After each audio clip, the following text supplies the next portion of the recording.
Marvin Gaye, the Prince of Soul, lived a life full of fame and heartbreak. Behind his smooth voice and timeless hits lies a story of struggle and family conflict that still stirs questions today. Join us as we unravel the untold truth of Marvin Gaye. The story behind Marvin Gaye's name, change. Prior to becoming the iconic figure he is known as now, Marvin Gaye experienced a pivotal moment in his career, where his last name was altered by the addition of an extra E, changing it from Gaye to Gay. This happened before the release of his debut single album, and there are a few different stories about how it happened. A well-known tale claims that Motown Records decided to include the additional E in the name. When his first Motown single, Let Your Conscience Be Your Guide, was prepared for launch, the record label reportedly chose to make a modification. Nevertheless, the majority of reports suggest that Marvin personally chose to make the decision, influenced by his complex connection with his father. In his autobiography, Divided Soul, Gaye revealed his profound distress over sharing his father's name. Marvin felt a heavy burden due to his father being frequently labeled as an intimately ambiguous man. The problem arose when people asked, "Is that Marvin Gaye?"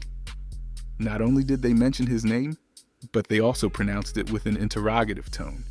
The teasing, along with the constant uncertainty about his identity, became too much for him to handle.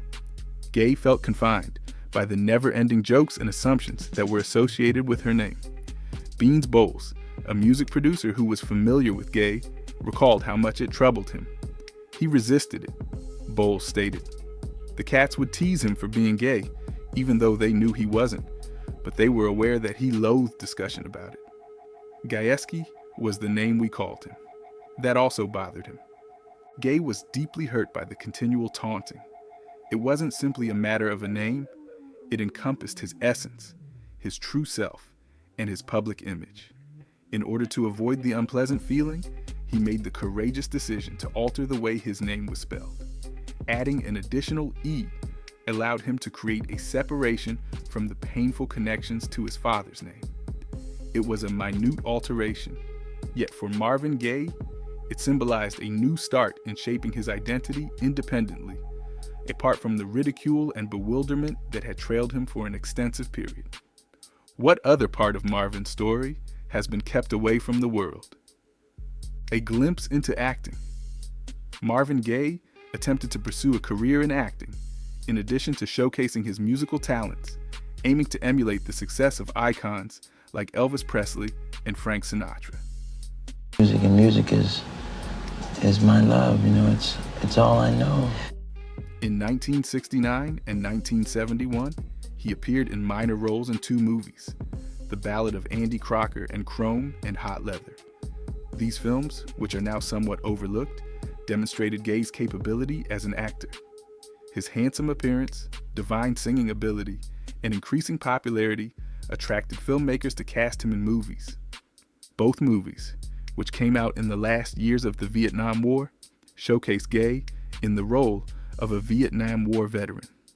The Ballad of Andy Crocker featured Gaye as a soldier, grappling with re-entry into civilian life, mirroring the challenges experienced by numerous returning veterans.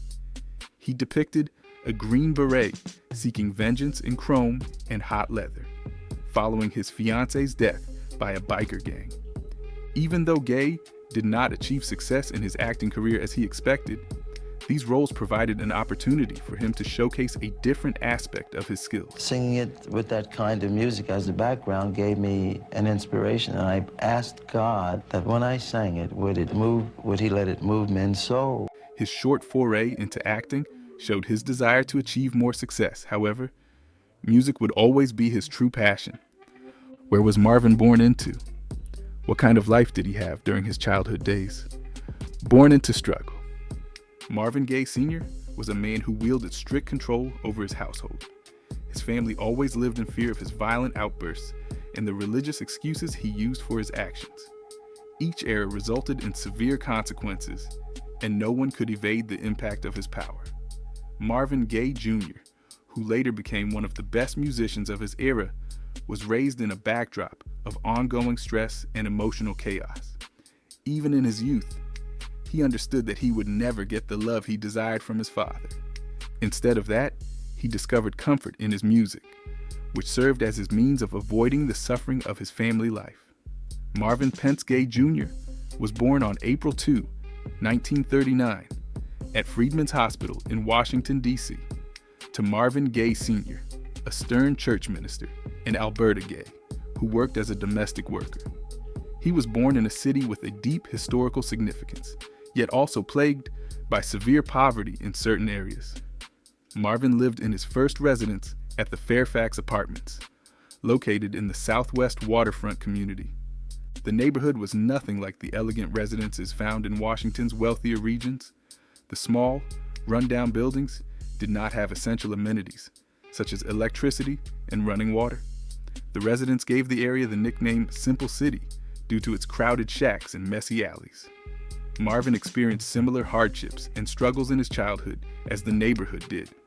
Marvin was the second child among his parents' 4 kids, having 2 sisters named Jane and Zeola, and a brother named Frankie. Furthermore, Marvin also had 2 half-siblings, Michael Cooper, his mother's son from a prior relationship, and Antoine Carey Gaye, who was the product of one of his father's extramarital affairs. Marvin gained skills in handling conflicting emotions and expectations from growing up in a large, complex family. Marvin found solace in music at an early age. At the age of 4, he began singing in church, frequently joined by his father playing the piano. The family was actively engaged in the strict Pentecostal church, which had conservative values and a strict code of behavior. Marvin's innate singing abilities were apparent from an early age, and it was during church services that he first understood the impact of his voice. When Marvin was 11, singing Mario Lanza's Be My Love in a school play was a crucial moment. This is where his teachers and peers first noticed his potential and urged him to follow a music career, but Marvin's family environment was far from encouraging. His father's consistent danger came from his violent nature. Marvin frequently became the victim of harsh repercussions for even the tiniest errors in judgment. He remembers that residing with his father felt like residing with a ruler, a capricious, harsh, and almighty individual who governed every part of their existence. Marvin's main desire was to earn his father's affection, but his efforts never seemed to be sufficient. Marvin suffered from the impact of his father's physical and emotional cruelty. Marvin often thought about ending his life due to the lasting scars from constant fear and harm. During that dark time, his mother, Alberta, was the one who consistently brought him light. Marvin shared a unique connection with her, and it was her care and encouragement that prevented him from succumbing to hopelessness. His sister Jean later clarified that Alberta consistently supported Marvin, cheering him on in all his endeavors. "He will eventually become a renowned star," she remarked to anyone willing to hear. Marvin stated that without his mother's influence, he could have ended up as one of the sad cases of child death often seen in the news. Despite the chaos in his household, Marvin managed to show his affection for music. He went to Syphax Elementary School and later attended Randall Junior High School, where he started to prioritize his singing. While at Randall, he excelled in the school's glee club, providing him with a feeling of direction and a short reprieve from the difficulties of his everyday existence. As his talent started to emerge, he still felt the heavy burden of his father's high expectations. Regardless of his singing abilities, there was always a fresh request, a fresh consequence, or a fresh emotional injury. During the beginning of the 1950s, the Gaye family relocated to the East Capitol Dwellings public housing project in the Capitol View neighborhood of D.C. Marvin would reside in this place until reaching the age of 23. Similar to its predecessors, the apartment was tiny and crowded, yet it became Marvin's safe haven, in a sense. As he aged, his passion for music continued to grow stronger, while his longing to liberate himself from his father's control intensified. In his teens, Marvin briefly went to Spingarn High School before switching to Cardozo High School. It was at Cardozo where Marvin's musical aspirations started to develop more earnestly. He became a member of multiple doo-wop vocal ensembles, such as the Dippers and the DC Tones, allowing him to improve his abilities and become more well-known in the nearby music industry.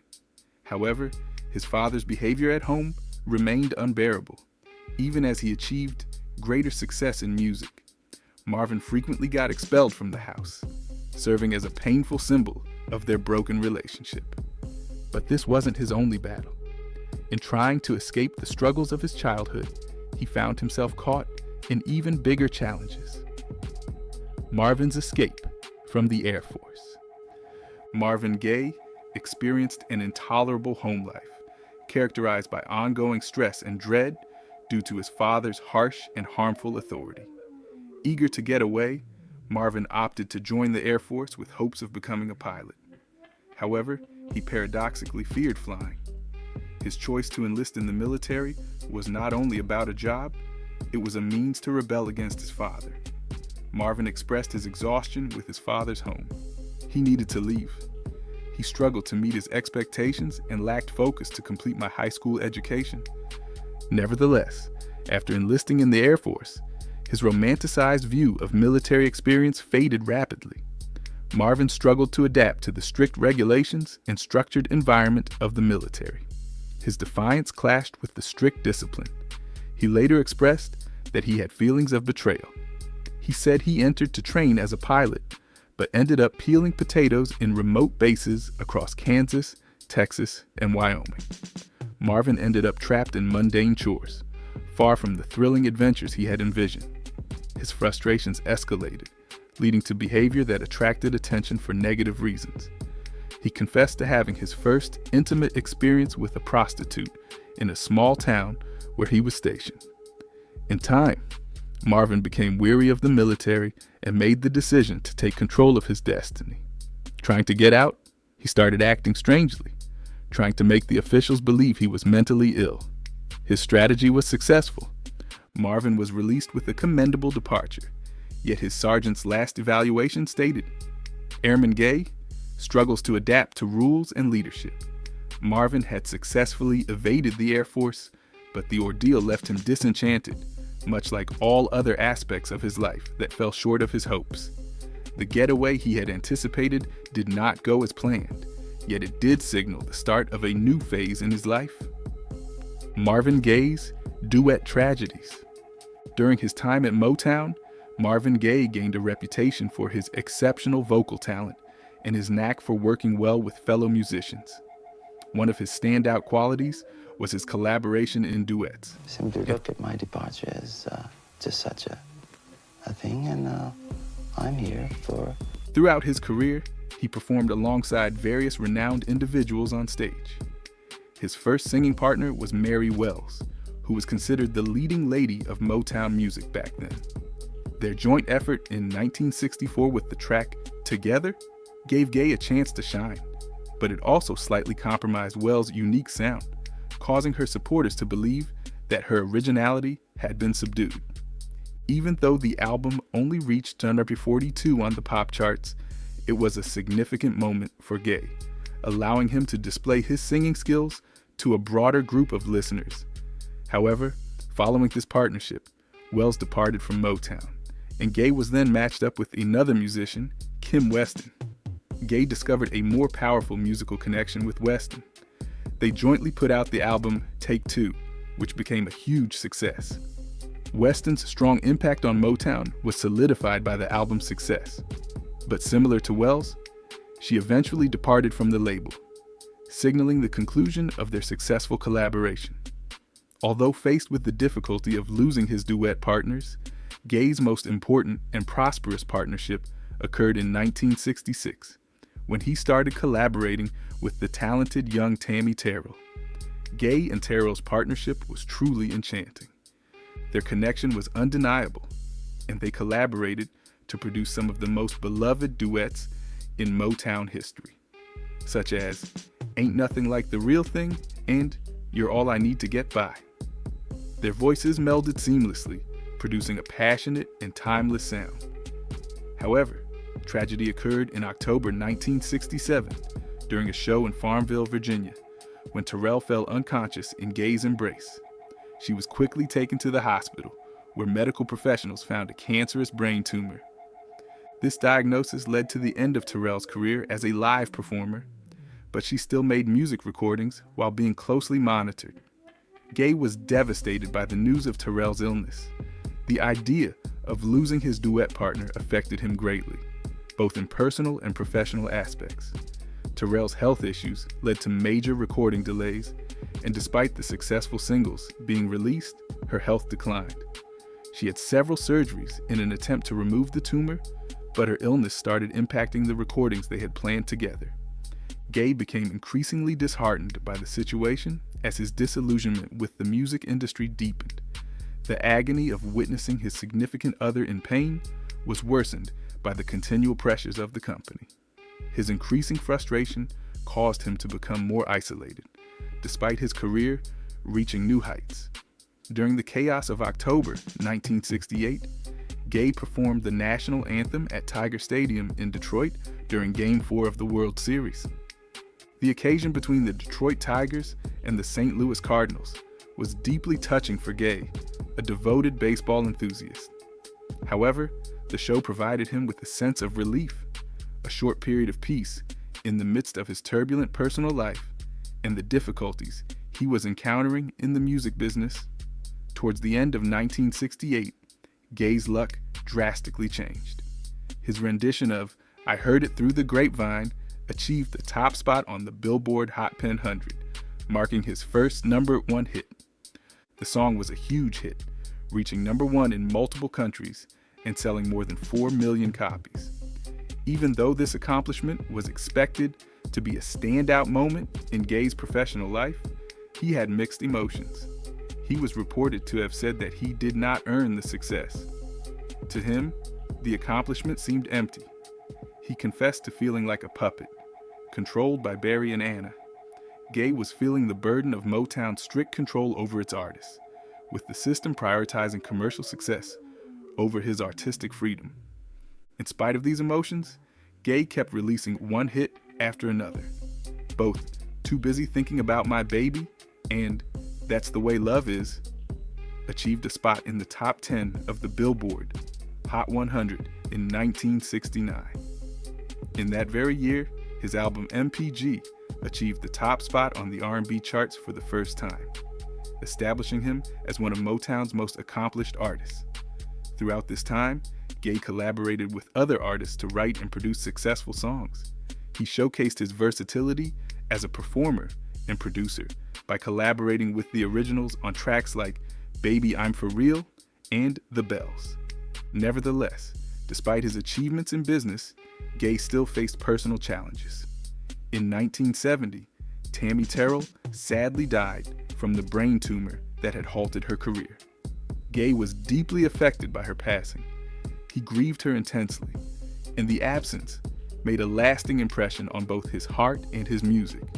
His reluctance to find another duet partner was fueled by both the heaviness of her death and his disillusionment with the music industry. Not until 1973 did Berry Gordy, the founder of Motown, attempt to persuade Gaye to collaborate on a duet album with Diana Ross, leading to Gaye's apprehensions about working with a different partner becoming apparent. The Los Angeles Public Library stated that Gaye showed reluctance. He started to think that his duet partners were under a curse, as both Mary Wells and Kim Weston had left Motown after their albums with Gaye, but they did not find success afterwards. The memory of Tammy Terrell's death weighed heavily on his thoughts, causing Gaye to resist working with another artist due to the pain he still carried from these previous instances. Gaye was afraid in his heart that involving someone else in his music career would only lead to more pain. But how did Marvin manage to overcome these tragedies? Was it through music that echoed his pain? Marvin Gaye's brief escape into football. Marvin Gaye found himself in a profound state of depression by 1970. Losing his singing partner, Tammy Terrell, had caused him great sorrow, and everything around him felt like it was crumbling. The death of Malcolm X, Martin Luther King Jr., and Robert Kennedy, as well as the Watts riots, the Vietnam War, and the Kent State firing, profoundly impacted Gaye and the country. While grappling with sorrow, He came to the realization that he could no longer feign singing romantic tunes for his fans. He stated that he could no longer pretend. He said that he was unable to perform. And when Tammy fell sick, he declined to perform on stage. In the midst of the gloomy period, Gaye received unforeseen help from two Detroit Lions football players, Lem Barney and Mel Farr. The improbable three developed a strong friendship. Gaye, in need of a new direction, considered a daring plan, auditioning as a wide receiver for the Lions. He shared with his brother Frank, admitting that he preferred catching a pass and scoring a touchdown in Tiger Stadium over earning another gold record. Intent on being respected, Gaye worked out with Barney and Farr, gaining 30 pounds and abstaining from using illegal substances. His commitment led to him being given a chance to try out for the Lions. Joe Schmidt, coach of Detroit, asked Gaye to come to practice. Although Gaye showed promise in his performance, excelling in running routes and earning the coach's approval, it was evident he did not quite meet the requirements for professional football. Gaye missed out on a spot on the team, causing his football dreams to dwindle. Back at the music studio, he observed his friends Barney and Farr performing on Sundays. His temporary foray into football had provided him with a fresh perspective, if only briefly. What was the tragedy that shattered Marvin Gaye's trust, and how did it affect his career? The betrayal that shattered Marvin Gaye's trust. Marvin Gaye's connection with Motown reached a breaking point when he released his 16th studio record, titled In Our Lifetime. Gaye had dedicated himself to the album, so it felt like a betrayal when Motown released it without his permission. He was very angry about the modifications to the production, particularly about their choice to eliminate the question mark from the title of the album. Gaye expressed his frustration in Divided Soul by mentioning that the question mark was omitted. That was the main objective. Well, I don't know how many phases my music's gone through. I write my music according to my lifestyle. If I'm sad, The query was, will the world end during our lifetime? To Gaye, the inquiry was not just a label, but the focal point of the album. One song, Far Cry, was a perfect illustration of Motown's meddling. Gaye claimed the song was incomplete, but Motown still incorporated their musical elements, ignoring his creative vision. Enraged, Gaye expressed disbelief that they were questioning her artistic choices. As per Gaye, Motown had acquired the incomplete masters that were surreptitiously transported to Los Angeles by some musicians from London.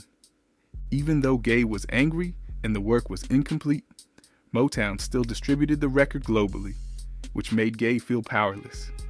This was the last straw for Gaye. The music label had imposed control over his work in a manner that compromised his creative authenticity. Marvin Gaye's final chapter. Marvin Gaye was experiencing personal turmoil by 1977. Following his divorce from Anna Gordy and separation from his second wife, Janice Hunter, his economic issues started to severely impact him. Hoping for a new beginning, he fled to London to avoid the burden of his debts. However, London was too much for him to handle. Gaye confessed later on that, being unfamiliar with the area, he wasn't certain about what to anticipate. He commented that London was as wild as necessary in terms of illegal substances and women, providing him with access to everything he desired, which he admitted was a contributing factor to the issue. The bustling city provided him with countless temptations, and before long, he realized he needed to escape once more. A businessman named Freddie Coussart persuaded Gaye to relocate to Belgium, where he discovered inner calm and started to reconstruct his life. I write sad music. If I'm being divorced, I write divorce albums. If I'm In Belgium, Gaye produced Midnight Love, his last album before his untimely death, which also turned out to be his most commercially successful one. However, even with his musical success, Gaye continued to face a critical financial situation. Following his passing, the extent of his debt was uncovered. He was in debt to the IRS for over $1 million, owed about $600,000 to California, and was liable for more than $300,000 in alimony to his two former wives. Furthermore, he was also being sued by an unidentified woman who alleged he had harmed her between late 1982 and early 1983. His personal and financial struggles had plagued him until his final moments. What were the mysteries surrounding Marvin's death, and why were they kept hidden from the public? The tragic end of Marvin Gaye.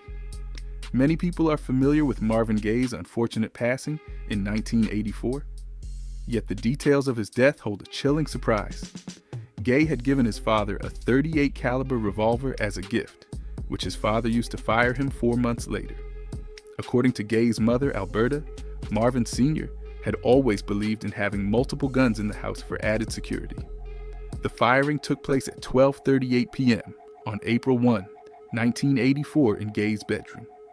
That night, Gaye stepped in during a dispute between his parents, attempting to shield his mother from his father's anger. Unfortunately, he suffered the ultimate consequence for his bravery. His father fired 2 bullets at him, one hitting his chest and piercing his heart, and the other hitting his shoulder. Marvin Gaye was taken to the hospital in a hurry, but he was declared dead at 1 minute past 1 p.m., the day prior to his 45th birthday. His life, characterized by difficulties and disputes, concluded in a sudden burst of violence that appeared almost predetermined, considering the tumultuous bond he shared with his father over the years. Following his funeral, Gaye's remains were cremated at Forest Lawn Memorial Park, Hollywood Hills, and his ashes were dispersed into the Pacific Ocean. In his book, Mercy, Mercy Me, Michael Eric Dyson proposed that Gaye could have been unconsciously attracting his father's rage in order to put an end to his pain. Dyson suggested that Gaye may have been seeking a form of revenge by engaging in passive-aggressive behavior, aiming to make his father feel guilty for his death. On November 2, 1984, Marvin Gaye Sr. was given a 5-year probation sentence instead of jail time because the court believed he acted in self-defense by attacking his father first, leading to the firing. This decision, while appropriate at the time, seems almost surreal, given the extensive history of suffering and mistreatment in their relationship. Marvin Gaye Sr. lived until 1998, passing away in a nursing home, but the emotional wounds from his son's death would never fully heal. What do you think of the revelations about Marvin Gaye? Let us know in the comments. If you want more interesting revelations, be sure to like, subscribe, and watch the next video shown on your screen. See you there.